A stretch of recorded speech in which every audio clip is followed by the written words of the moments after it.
Hi, today is November 22nd, and in Hebrew Gematria, it is a number for destruction. Of course, whenever I see 222, I always remember the things that he showed me that were coming against the world.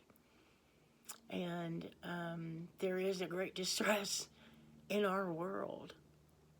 You know, Ephesians 6:12 says that our war isn't against each other, flesh and blood, but against princes and principalities. That would be our presidents, our commanders, our leaders. It would be rulers, sovereigns, is what Scripture calls them. And we know that Satan rules this world and all the things in it. We know that this is where he was cast to, given a short time to mislead people. And you know, Scripture says in Revelation that there are two books. And I think one is for him. I think one is for Yahushua, his son, and one for Satan. I don't know. I haven't studied it enough. But, you know, I just want to point out to our leaders, all of them, they are bringing in the end of life as so many people know it. You know, and so I just like to point out that if you and I killed someone, we would go to jail. But our leaders kill people all the time. Our sons and our daughters are dying because, you know, does anybody really know what the war is about besides what Scripture says against Israel? But it's not against a place anymore. It's against a people, a set-apart people who believe in the Most High, who are against Satan. And he knows who we are, who you are. If you're a believer, you know, in the Most High and his Son, and you believe that he died for you, as a believer, you're required to know the truth about his name. You need to research it. You need to research it. Like, if it takes you a month to figure out what his real name is, you need to do it. His real name is in Exodus 3. So, you know, I don't know if you guys remember the story in 1 Samuel 8. Samuel's sons are not leading the people right. And so they want a king to rule over them. And it made Samuel sad. It made him sad that they wanted that. And so he went and he sought the face of the Most High. Yahuwah told him, they're not rejecting you, they're rejecting me. Of all the signs and wonders I did in their presence, they reject me. But make sure that you warn them what is coming. And what was it? That your sons and daughters would work for the kings and their kingdoms. They would make their weapons. They would plow their fields. They would make their chariots. They would do all of these things. Their sons and their daughters would work for these kingdoms, right? And we vote them in every year. We vote for them, just like the children of Israel in 1 Samuel did when they asked for a king. They asked for a king to rule over them instead of the Most High. Ridiculous, right? Because if you read the story of going in the Promised Land, the Spirit of the Most High went in and killed everyone. Israel didn't have to do anything. As a matter of fact, even the men of war died before they went into the Promised Land. Which I thought, oh, that's sad, because they did all these things according to the Word, but yet they didn't get to go in the Promised Land, and that's because they had blood on their hands, right?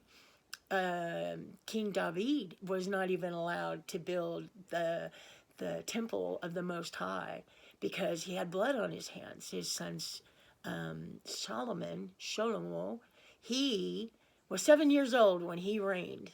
Yeah, that's young. But, so, you know, what is the punishment for all of our leaders? How can we warn our leaders of what's coming? So I've put together some scriptures, because the biggest thing that they don't even realize is that you may be able to do the things you're doing to the people and to each other and to other nations without a second thought.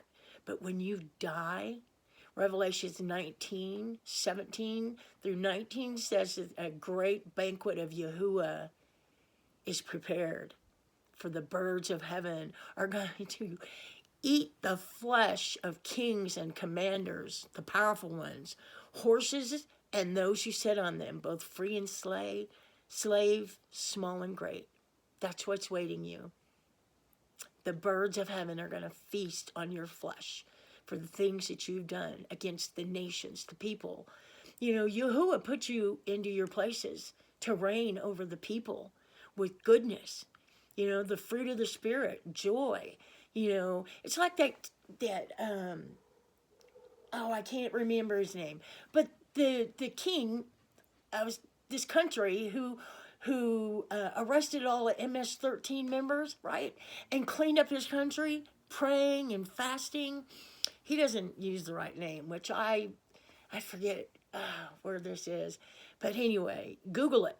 Yeah, great leader. And the people all joined with him to do good. And they prayed and fasted, and they gathered up what was evil and put him in jail. And, you know, that's what's going to happen to a lot of people anyway. But, so, it also says that the beast with the kings at that time, before that, they're going to gather together with the beast, and they're going to make war with the Messiah, Yahushua. And if we, who want to be like him, who believe in him, can we drink the cup that he drank? Can we be immersed in his baptism, in his immersion? Can we go through that? Because remember the woman who sat at the table and said, can my sins sit at your right and left? And he says, can they drink the cup that I drink? Can they be immersed in my baptism? And she said, yes. And he said, well, indeed, your sons will be with me in paradise. But as for who sits on my right, only the Father knows. And he couldn't do that. But he promises for those who are with him. So our leaders are calling down wrath on the land. You know, do you remember the story of, let's see, in my notes. Oh, I'm not ready for that yet. Okay. There's a time in Isaiah 26 that there's a time for us to hunker down and to turn our gardening tools into weapons. But in fact, I saw a guy the other day, my husband was watching a video. He was throwing a gardening shovel, little shovel that was sharpened, and he was throwing it at targets. I mean, is that a sign or what? So we're to hunker down. We're to hide till his displeasure passes. And I want to warn our leaders. And we, as believers, need to fast and pray. It's time. There's a destruction, a flame, a fire that's coming. You know, he even says in 2 Chronicles 20 that the enemies of Israel that has surrounded the people of Israel, which means those who strive with their Creator. Israel means he who strives with his Creator, or she. So if you're striving with the Father over everything in your life, you're reading the Word, then you're striving with him. And Jacob, he wrestled with the Most High until he received a blessing, right? Because he stole the birthright. He didn't steal it. His brother sold it for stew. He was hungry. Sold his birthright. So anyway, I'm not going to go into that. But, you know, our enemies, he is so powerful that he caused the enemies of Israel to destroy the enemies of Israel. The enemy of my enemy is my friend, right? And the Father tells us in Joel 2 that the day of darkness, there's a people that's coming against us. They're many and strong. And ahead of them, a fire consumes, and behind them, a flame. That's pretty scary, or I think it is. I mean, you think about fire. I've had fire come into our neighborhood. I was so afraid. And, you know, remember the story of Meshach, Shadrach, and Abednego? They didn't burn up in the fire because they didn't sin. They didn't worship the idols. They didn't sit there and take on the traditions of the people that they were among. No, they stayed set apart. And you got to read Old Testament to know how to set yourself apart. The Sabbath is a sign between him and his children. If you don't keep it, he's going to remove you from among your people. There's a great wrath coming. Are you going to die? Are you going to be here and fight? Are you going to be on his team and fight? You know, because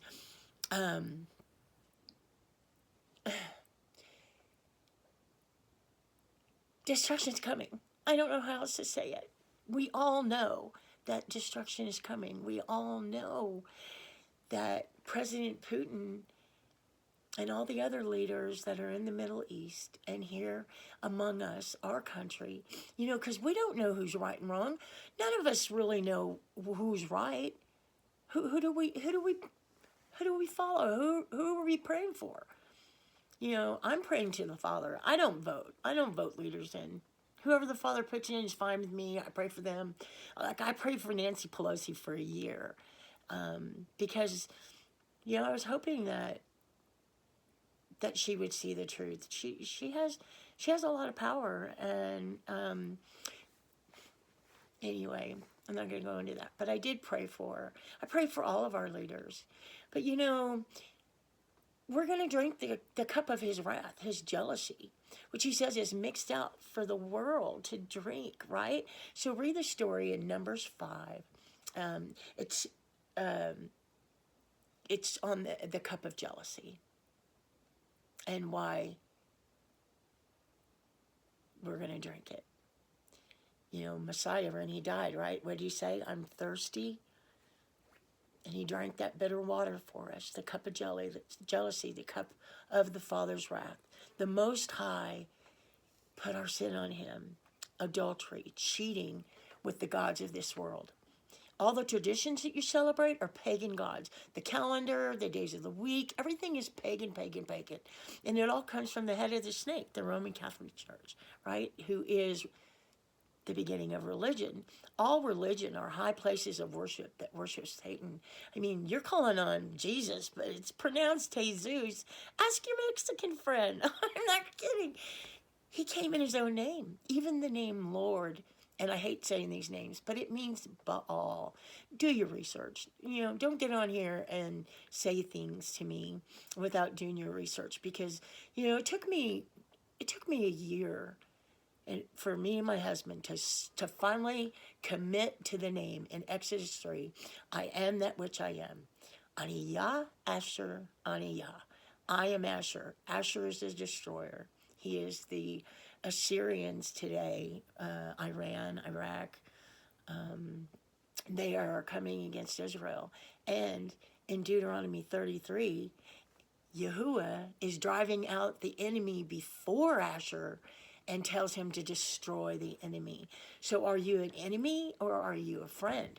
So when Moshe came down off the mountain and the children of Israel were worshiping that golden calf, right, which means beginning, but it also, the ox head is strength and honor and authority. So the people fastened, or Aaron, the priest, who let the people loose to worship the golden calf, Moshe ground it up. First he cast it in the fire. Then he ground it up. Then he cast it on the water, and he scooped it up, and he made all of Israel drink it. All of those who were there worshiping the golden calf. And it just said that 3,000 men died that day. Not women and children, just men. So I think there's a punishment for men that's different for women. But we all know that women are the downfall of all men. Don't believe me? Think about it. All the scriptures. You know, Deuteronomy 33, he says that Yisrael, who is like you, a people saved by Yahuwah. A people saved, right? The shield of your help. He is the sword of your excellency. Your enemies are subdued for you, and you tread down their high places. Church is the high place of Satan. The places that people go to a building. They give all their money to the building. The 501c3 that Lyndon B. Johnson, my neighbor, said You know, if you guys don't talk about politics, we'll let you keep all that money without taxing it. And it became separation of church and state. And, you know, for the love of money, they stopped leading the children. Yeah. And, you know, they have to go to places to learn the word. You know, you're supposed to sit down with the Father. He says he's the way, the truth, and the life. So that means you sit down with him. You let him teach you. You don't go to church. Church means Circe, goddess daughter of Helios. Helios is the god of the underworld. Church is the daughter of Satan. I'm sorry I hurt a lot of people by saying that, because you do. You go to church. You learn from men. The blind leading the blind. Yahuwah says, I'm the way. Follow the word, right? John 1, everybody knows it. In the beginning was the word. He is the word. Revelation 19:13. Messiah is the word of his Father. They are the word. Follow it. Read it. Research it. Even if you think you know a word, look it up. You're going to be so shocked. But you're running out of time. In Jeremiah 51, you need to read this. Jeremiah 51, it talks about how his opponents dwell in Lab. Lab in Hebrew means the inner man. So his opponents dwell in your heart, right? The seat of jealousy, the place where Satan doesn't belong, a holy place. Yahuwah created you. And you, if you believe, are making up the body of his son, Yahushua, right? He who cried out. So you're making up the body of his son. And he says that Lab is his akal, his dwelling place, his secret hiding place is you, right? That's how he knows who his children are. You know, there's a story about 6 men from the upper gate with the rider's name, the one with the linen, Messiah, who goes out and he puts a mark on the foreheads of his children. And then the 6 men from the upper gate start at the house of the Most High. That would be believers. He starts with them first, and he starts killing them, young and old, free and slave. He has to follow his word. You know, he doesn't play favorites, because his word is the word. He said, keep it in your heart, know it, meditate on it, talk to me about it. If you don't understand, I'll teach you. So you, by inviting Jesus and Baal into your heart, Satan sits in the seat that blasphemes the names of the Most High. You are his akal. The great falling away, the abomination that causes desolation, is the day that you invited them into your heart. And if I were you, I would cast them out. I cast out all gods out of my heart. I worship the God of the Most High and his Son who died for my sins. And he says in Jeremiah 3, call me my Father. Or is it 8? I think it's 8. He says, call me my Father. You know, or 3. I can't remember really. But, you know, we're definitely going to be basically in the wilderness. We're in the wilderness. You know, are you a believer? Are you doing his word? Or are you... Look, he says that sin is sin. And who did he come to die for? Sinners, right? He says, though the sins of the righteous are many, they are forgiven. But if you don't call on the right name, if you don't believe, you know, he says he doesn't know you, and he'll cast you away from him. So the wages of sin is death, and you'll die. And then you are judged by what your works were. What were your works on earth? And so, you know, we are preparing for the promised land. You know, are you going to die in the wilderness like in Numbers 13? You should read that, Numbers 13 and 14, how the children of Israel were going into the promised land. And they doubted that the Father was going to give them the land. And they had fear cast inside them. And because of that, Yahuwah wanted to destroy him. But Moshe reminded him of the covenant he made. Are you going to kill these people that you brought out? Are you going to kill them and show their enemies that that's who you are? And Yahuwah repented. He decided not to do that.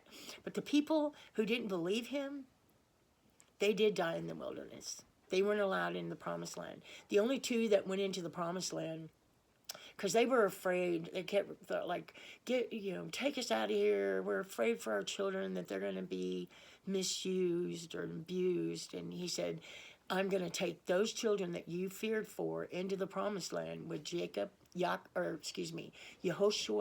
and Caleb.